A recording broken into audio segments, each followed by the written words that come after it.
Chapter 6. Visitors. I think that I love society as much as most, and am ready enough to fasten myself, like a bloodsucker for the time, to any full-blooded man that comes in my way. I am naturally no hermit, but might possibly sit out the sturdiest frequenter of the barroom, if my business called me thither. I had 3 chairs in my house, 1 for solitude, 2 for friendship, 3 for society. When visitors came in larger and unexpected numbers, there was but the 3rd chair for them all, but they generally economized the room by standing up. It is surprising how many great men and women a small house will contain. I have had 25 or 30 souls, with their bodies, at once under my roof, and yet we often parted without being aware that we had come very near to one another. Many of our houses, both public and private, with their almost innumerable apartments, their huge halls and their cellars for the storage of wines and other munitions of peace, appear to me extravagantly large for their inhabitants. They are so vast and magnificent that the latter seem to be only vermin which infest them. I am surprised when the herald blows his summons before some Tremont or Astor or Middlesex house, to see come creeping out over the piazza for all inhabitants a ridiculous mouse, which soon again slinks into some hole in the pavement. One inconvenience I sometimes experienced in so small a house, the difficulty of getting to a sufficient distance from my guest when we began to utter the big thoughts in big words. You want room for your thoughts to get into sailing trim and run a course or 2 before they make their port. The bullet of your thought must have overcome its lateral and ricochet motion and fallen into its last and steady course before it reaches the ear of the hearer, else it may plow out again through the side of his head. Also, our sentences wanted room to unfold and form their columns in the interval. Individuals, like nations, must have suitable broad and natural boundaries, even a considerable neutral ground, between them. I have found it a singular luxury to talk across the pond to a companion on the opposite side. In my house we were so near that we could not begin to hear, we could not speak low enough to be heard, as when you throw 2 stones into calm water, so near that they break each other's undulations. If we are merely loquacious and loud talkers, then we can afford to stand very near together, cheek by jowl, and feel each other's breath. But if we speak reservedly and thoughtfully, we want to be farther apart, that all animal heat and moisture may have a chance to evaporate. If we would enjoy the most intimate society with that in each of us which is without, or above, being spoken to, we must not only be silent, but commonly so far apart bodily that we cannot possibly hear each other's voice in any case. Referred to this standard, speech is for the convenience of those who are hard of hearing, but there are many fine things which we cannot say if we have to shout. As the conversation began to assume a loftier and grander tone, we gradually shoved our chairs farther apart till they touched the wall in opposite corners, and then commonly there was not room enough. My best room, however, my withdrawing room, always ready for company, on whose carpet the sun rarely fell, was the pine wood behind my house. Thither in summer days, when distinguished guests came, I took them, and a priceless domestic swept the floor and dusted the furniture and kept the things in order. If one guest came, he sometimes partook of my frugal meal, and it was no interruption to conversation to be stirring a hasty pudding, or watching the rising and maturing of a loaf of bread in the ashes, in the meanwhile. But if 20 came and sat in my house, there was nothing said about dinner, though there might be bread enough for 2, more than if eating were a forsaken habit, but we naturally practiced abstinence, and this was never felt to be an offense against hospitality, but the most proper and considerate course. The waste and decay of physical life, which so often needs repair, seemed miraculously retarded in such a case, and the vital vigor stood its ground. I could entertain thus 1,000 as well as 20, and if any ever went away disappointed or hungry from my house when they found me at home, they may depend upon it that I sympathized with them at least. So easy is it, though many housekeepers doubt it, to establish new and better customs in the place of the old. You need not rest your reputation on the dinners you give. For my own part, I was never so effectually deterred from frequenting a man's house by any kind of Cerberus whatever, as by the parade one made about dining me, which I took to be a very polite and roundabout hint never to trouble him so again. I think I shall never revisit those scenes. I should be proud to have for the motto of my cabin those lines of Spenser, which one of my visitors inscribed on a yellow walnut leaf for a card. Arrived there, the little house they fill, no luke for entertainment where none was, rest is their feast, and all things at their will. The noblest mind the best contentment has. When Winslow, afterward governor of the Plymouth colony, went with a companion on a visit of ceremony to Massasoit on foot through the woods, and arrived tired and hungry at his lodge, they were well received by the king, but nothing was said about eating that day. When the night arrived, to quote their own words, he laid us on the bed with himself and his wife, they at the one end, and we at the other, it being only planks laid a foot from the ground, and a thin mat upon them. 2 more of his chief men, for want of room, pressed by and upon us, so that we were worse weary of our lodging than of our journey. At 1 o'clock the next day Massasoit brought 2 fishes that he had shot, about thrice as big as a bream. These being boiled, there were at least 40 looked for a share in them. The most 8 of them.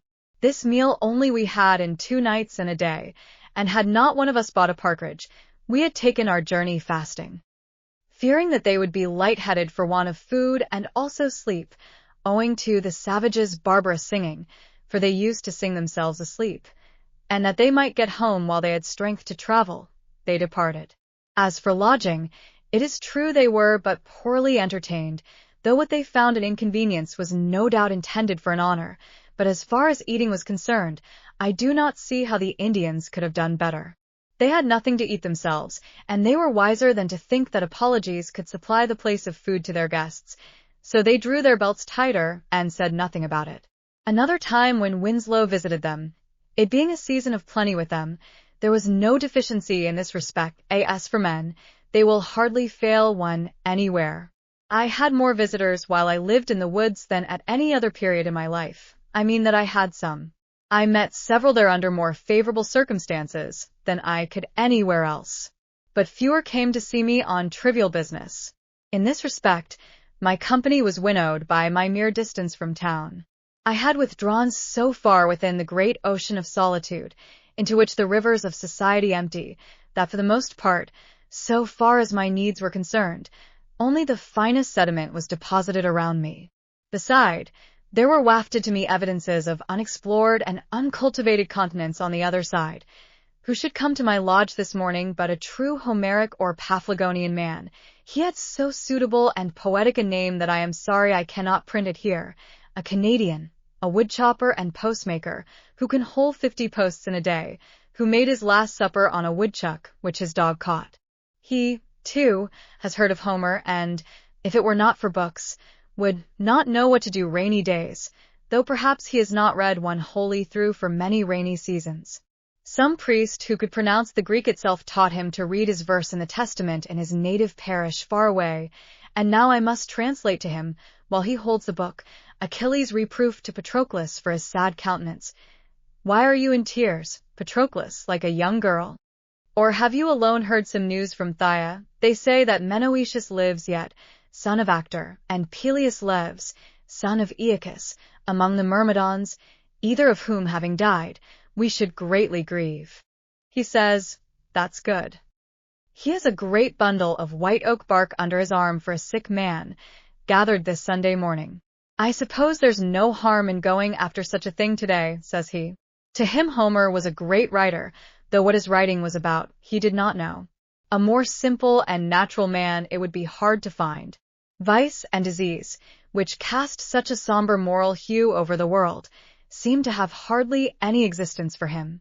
He was about 28 years old, and had left Canada and his father's house a dozen years before to work in the States, and earn money to buy a farm with at last, perhaps in his native country. He was cast in the coarsest mold, a stout but sluggish body, yet gracefully carried, with a thick sunburnt neck, dark bushy hair, and dull sleepy blue eyes, which were occasionally lit up with expression. He wore a flat gray cloth cap, a dingy wool-colored greatcoat, and cowhide boots. He was a great consumer of meat, usually carrying his dinner to his work a couple of miles past my house, for he chopped all summer, in a tin pail, cold meats, often cold woodchucks, and coffee in a stone bottle which dangled by a string from his belt, and sometimes he offered me a drink. He came along early, crossing my bean field, though without anxiety or haste to get to his work, such as Yankees exhibit. He wasn't going to hurt himself. He didn't care, if he only earned his board. Frequently, he would leave his dinner in the bushes, when his dog had caught a woodchuck by the way, and go back a mile and a half to dress it and leave it in the cellar of the house where he boarded, after deliberating first for half an hour whether he could not sink it in the pond safely till nightfall, loving to dwell long upon these themes. He would say, as he went by in a morning, "How thick the pigeons are! If working every day were not my trade, I could get all the meat I should want by hunting, pigeons, woodchucks, rabbits, partridges. By gosh, I could get all I should want for a week in one day." He was a skillful chopper, and indulged in some flourishes and ornaments in his art. He cut his trees level and close to the ground, that the sprouts which came up afterward might be more vigorous, and a sled might slide over the stumps, and instead of leaving a whole tree to support his corded wood, he would pare it away to a slender stake or splinter which you could break off with your hand at last. He interested me because he was so quiet and solitary, and so happy withal, a well of good humor and contentment which overflowed at his eyes. His mirth was without alloy. Sometimes I saw him at his work in the woods, felling trees, and he would greet me with a laugh of inexpressible satisfaction, and a salutation in Canadian French, though he spoke English as well. When I approached him, he would suspend his work, and with half-suppressed mirth lie along the trunk of a pine which he had felled, and, peeling off the inner bark, roll it up into a ball, and chew it while he laughed and talked. Such an exuberance of animal spirits had he that he sometimes tumbled down and rolled on the ground with laughter at anything which made him think and tickled him. Looking round upon the trees, he would exclaim, "By George! I can enjoy myself well enough here chopping. I want no better sport." Sometimes, when at leisure, he amused himself all day in the woods with a pocket pistol, firing salutes to himself at regular intervals as he walked. In the winter he had a fire by which at noon he warmed his coffee in a kettle, and as he sat on a log to eat his dinner the chickadees would sometimes come round and alight on his arm and peck at the potato in his fingers, and he said that he liked to have the little fellers about him. In him the animal man chiefly was developed. In physical endurance and contentment he was cousin to the pine and the rock. I asked him once if he was not sometimes tired at night, after working all day, and he answered, with a sincere and serious look, "Garapet, I never was tired in my life." But the intellectual and what is called spiritual man in him were slumbering, as in an infant. He had been instructed only in that innocent and ineffectual way in which the Catholic priests teach the aborigines, by which the pupil is never educated to the degree of consciousness, but only to the degree of trust and reverence, and a child is not made a man, but kept a child. When nature made him, she gave him a strong body and contentment for his portion, and propped him on every side with reverence and reliance, that he might live out his 80 years, and 10 a child. He was so genuine and unsophisticated that no introduction would serve to introduce him, more than if you introduced a woodchuck to your neighbor. He had got to find him out as you did. He would not play any part. Men paid him wages for work, and so helped to feed and clothe him, but he never exchanged opinions with them. He was so simply and naturally humble, if he can be called humble who never aspires, that humility was no distinct quality in him, nor could he conceive of it. Wiser men were demigods to him. If you told him that such a one was coming, he did as if he thought that anything so grand would expect nothing of himself, but take all the responsibility on itself, and let him be forgotten still. He never heard the sound of praise. He particularly reverenced the writer and the preacher. Their performances were miracles. When I told him that I wrote considerably, he thought for a long time that it was merely the handwriting which I meant, for he could write a remarkably good hand himself. I sometimes found the name of his native parish handsomely written in the snow by the highway, with a proper French accent, and knew that he had passed. I asked him if he ever wished to write his thoughts. He said that he had read and written letters for those who could not, but he never tried to write thoughts. No, he could not tell what to put first, it would kill him, and then there was spelling to be attended to at the same time. I heard that a distinguished wise man and reformer asked him if he did not want the world to be changed, but he answered with a chuckle of surprise in his Canadian accent, not knowing that the question had ever been entertained before. "No, I like it well enough." It would have suggested many things to a philosopher to have dealings with him. To a stranger he appeared to know nothing of things in general, yet I sometimes saw in him a man whom I had not seen before, and I did not know whether he was as wise as Shakespeare or as simply ignorant as a child, whether to suspect him of a fine poetic consciousness or of stupidity. A townsman told me that when he met him sauntering through the village in his small close-fitting cap and whistling to himself, he reminded him of a prince in disguise. His only books were an almanac and an arithmetic, in which last he was considerably expert.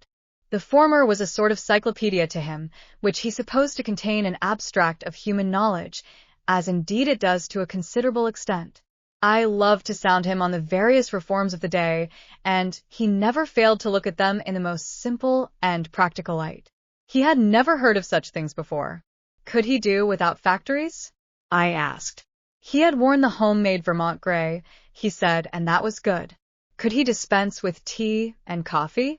Did this country afford any beverage beside water? He had soaked hemlock leaves in water and drank it, and thought that was better than water in warm weather.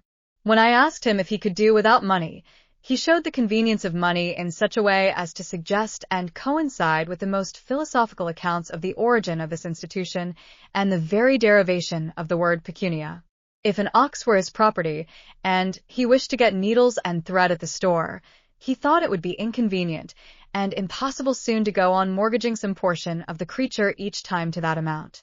He could defend many institutions better than any philosopher, because, in describing them as they concerned him, he gave the true reason for their prevalence, and speculation had not suggested to him any other. At another time, hearing Plato's definition of a man, a biped without feathers, and that one exhibited a cock plucked and called it Plato's man, he thought it an important difference that the knees bent the wrong way. He would sometimes exclaim, "How I love to talk! By George, I could talk all day." I asked him once, when I had not seen him for many months, if he had got a new idea this summer. "Good Lord," said he, "a man that has to work as I do, if he does not forget the ideas he has had, he will do well.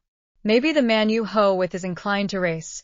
Then, by gory, your mind must be there. You think of weeds." He would sometimes ask me first on such occasions if I had made any improvement. One winter day I asked him if he was always satisfied with himself, wishing to suggest a substitute within him for the priest without, and some higher motive for living. "Satisfied," said he. "Some men are satisfied with one thing, and some with another. One man, perhaps, if he has got enough, will be satisfied to sit all day with his back to the fire and his belly to the table, by George." Yet I never, by any maneuvering, could get him to take the spiritual view of things. The highest that he appeared to conceive of was a simple expediency, such as you might expect an animal to appreciate, and this, practically, is true of most men. If I suggested any improvement in his mode of life, he merely answered, without expressing any regret, that it was too late. Yet he thoroughly believed in honesty and the like virtues. There was a certain positive originality, however slight, to be detected in him, and I occasionally observed that he was thinking for himself and expressing his own opinion, a phenomenon so rare that I would any day walk 10 miles to observe it, and it amounted to the reorigination of many of the institutions of society. Though he hesitated, and perhaps failed to express himself distinctly, he always had a presentable thought behind. Yet his thinking was so primitive and immersed in his animal life that, though more promising than a merely learned man's, it rarely ripened to anything which can be reported. He suggested that there might be men of genius in the lowest grades of life, however permanently humble and illiterate, who take their own view always, or do not pretend to see at all, who are as bottomless even as Walden Pond was thought to be, though they may be dark and muddy. Many a traveler came out of his way to see me and the inside of my house, and, as an excuse for calling, asked for a glass of water. I told them that I drank at the pond, and pointed thither, offering to lend them a dipper. Far off as I lived, I was not exempted from the annual visitation which occurs, methinks, about the 1st of April, when every body is on the move, and I had my share of good luck, though there were some curious specimens among my visitors. Half-witted men from the almshouse and elsewhere came to see me, but I endeavored to make them exercise all the wit they had and make their confessions to me. In such cases, making with the theme of our conversation, and so was compensated. Indeed, I found some of them to be wiser than the so-called overseers of the poor and selectmen of the town, and thought it was time that the tables were turned. With respect to wit, I learned that there was not much difference between the half and the whole. One day, in particular, an inoffensive, simple-minded pauper, whom with others I had often seen used as fencing stuff, standing or sitting on a bushel in the fields to keep cattle and himself from straying, visited me, and expressed a wish to live as I did.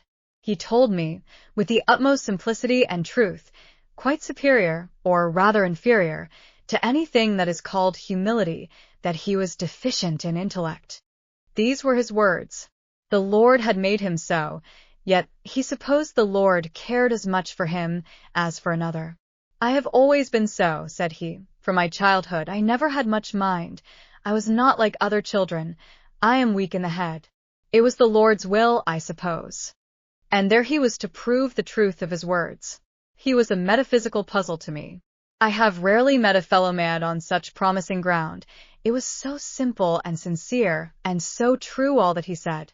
And, true enough, in proportion as he appeared to humble himself was he exalted. I did not know at first, but it was the result of a wise policy. It seemed that from such a basis of truth and frankness as the poor weak-headed pauper had laid, our intercourse might go forward to something better than the intercourse of sages. That I had some guests from those not reckoned commonly among the town's poor, but who should be, who are among the world's poor at any rate, guests who appeal, not to your hospitality, but to your hospitality, who earnestly wish to be helped, and preface their appeal with the information that they are resolved, for one thing, never to help themselves. I require of a visitor that he be not actually starving, though he may have the very best appetite in the world, however he got it. Objects of charity are not guests. Men who did not know when their visit had terminated, though I went about my business again, answering them from greater and greater remoteness. Men of almost every degree of wit called on me in the migrating season. Some who had more wits than they knew what to do with, runaway slaves with plantation manners, who listened from time to time, like the fox in the fable, as if they heard the hounds a-bang on their track, and looked at me beseechingly, as much as to say, "O Christian, will you send me back?" One real runaway slave, among the rest, whom I helped to forward toward the North Star. Men of one idea, like a hen with one chicken, and that a duckling. Men of 1,000 ideas and unkempt heads, like those hens which are made to take charge of 100 chickens, all in pursuit of one bug, a score of them lost in every morning's dew, and become frizzled and mangy in consequence. Men of ideas instead of legs, a sort of intellectual centipede that made you crawl all over. One man proposed a book in which visitors should write their names, as at the White Mountains. But, alas, I have too good a memory to make that necessary. I could not but notice some of the peculiarities of my visitors. Girls and boys and young women generally seemed glad to be in the woods. They looked in the pond and at the flowers, and improved their time. Men of business, even farmers, thought only of solitude and employment, and of the great distance at which I dwelt from something or other, and though they said that they loved a ramble in the woods occasionally, it was obvious that they did not. Restless, committed men, whose time was all taken up in getting a living or keeping it, ministers who spoke of God as if they enjoyed a monopoly of the subject, who could not bear all kinds of opinions, doctors, lawyers, uneasy housekeepers who pried into my cupboard and bed when I was out. How came Mrs. to know that my sheets were not as clean as hers? Young men who had ceased to be young, and had concluded that it was safest to follow the beaten track of the professions, all these generally said that it was not possible to do so much good in my position. There was the rub. The old and infirm and the timid, of whatever age or sex, thought most of sickness, and sudden accident and death. To them life seemed full of danger. What danger is there if you don't think of any? And they thought that a prudent man would carefully select the safest position, where Dr. B might be on hand at a moment's warning. To them the village was literally a community, a league for mutual defense, and you would suppose that they would not go a huckleberrying without a medicine chest. The amount of it is, if a man is alive, there is always danger that he may die, though the danger must be allowed to be less in proportion as he is dead and alive to begin with. A man sits as many risks as he runs. Finally, there were the self-styled reformers, the greatest bores of all, who thought that I was forever singing, "This is the house that I built. This is the man that lives in the house that I built." But they did not know that the third line was, "These are the folks that worry the man that lives in the house that I built." I did not fear the hen harriers, for I kept no chickens, but I feared the men harriers rather. I had more cheering visitors than the last. Children come a-berrying, railroad men taking a Sunday morning walk in clean shirts, fishermen and hunters, poets and philosophers, in short, all honest pilgrims who came out to the woods for freedom's sake and really left the village behind. I was ready to greet with, "Welcome, Englishmen. Welcome, Englishmen," for I had had communication with that race.